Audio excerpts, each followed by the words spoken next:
네, 부동산 경제연구소 김인만 대표입니다. 대통령 간담회 때도 발언을 했었는데 사실 공급 얘기를 하고 싶었는데 공급은 지나갔고요. 금융에 대해서는 이제 두 가지를 말씀드리고 싶습니다.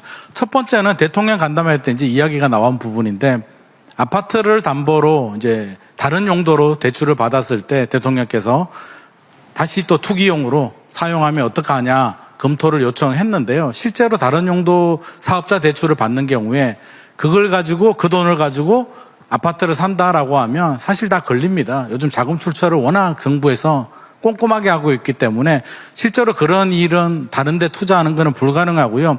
여기에 대해서 한도를 줄인다든지 뭐 다른 규제를 하게 되면 선량한 분들, 예를 들어서 아파트를 담보대출 받아서 직원 월급을 준다든지 자기 월세를 낸다든지 이렇게 사용하는 분들이 파산하게 됩니다. 그래서 이 부분에 대해서는 저는 실제로 다른 데 투기할 수 없다는 점은 이제 현재 정부에서 스크린을 잘하고 있기 때문에 괜히 잘못 건드렸다가 자영업자들, 중소기업 하시는 분들이 손해의 피해를 받을 수 있다는 점은 말씀드리고 싶고요.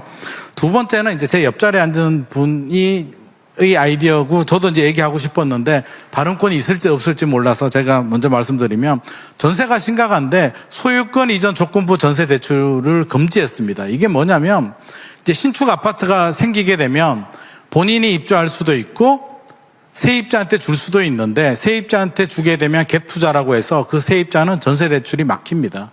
근데 현실은 어떻게 되냐면 제가 금단 신도시 갔을 때 신축 아파트는 전세가 3억 5천인데 기존에 4년 전에 입주한 아파트는 전세가 4억 5천입니다. 신축 아파트가 왜 저렴하냐고 하니까 전세 대출이 안 나와서 세입자들이 신축 아파트로 들어갈 수가 없다고 합니다. 아파트를 새롭게 지었는데 그림의 떡이 돼버리는 거죠.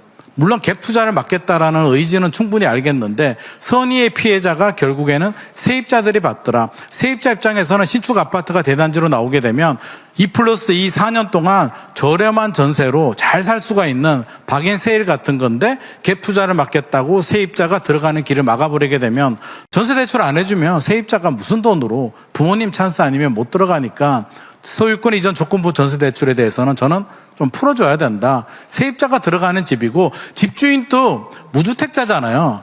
무주택자가 평생 고생해서 그 어려운 청약 당첨이 돼서 자기가 입주할 수도 있고 전세 줄 수도 있는 건데 그것까지도 투기의 잣대로 막아서 그렇게 하는 건 저는 너무 과하다라고 생각을 합니다. 이상입니다. 예. 그 아파트 담보 같은 경우 이제 사업자들이 이제 개인이 아닌 사업자들이 이제 아파트 담보로 해서 하는 것들.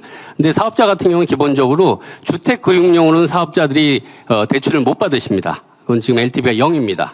다만 이제 이분들이 그 기존에 자기들이 사놓은 집을 갖고 그걸 담보로 해서 아까 말씀하신 뭐 운영자금이라든지 뭐 다른 자금을 하시는 거는 하실 수가 있죠. 그리고 은행에서는 나름대로 그것도 LTV라든지 자기들이 결국은 그걸 상환받아야 되기 때문에 자기들이 나름대로 어느 정도 해줘야 되는지 그리고 용도가 맞는지 그렇게 보면서 대출을 해주고 있는데 이런 부분에서 혹시 용도 외 유용 이런 부분이 있을 수가 있기 때문에 그런 부분들은 저희들이 당연히 그런 건 봐야 되는 거기 때문에 금융기관 해서 혹시라도 용도의 유형이 있는지 그런 부분을 하는 거지 말씀하신 대로 뭘 더 추가적으로 한다는 그런 부분도 아니고 제대로 쓰고 있는지 뭐 그런 부분에 있어서 저희들이 본다는 말씀 드리겠습니다.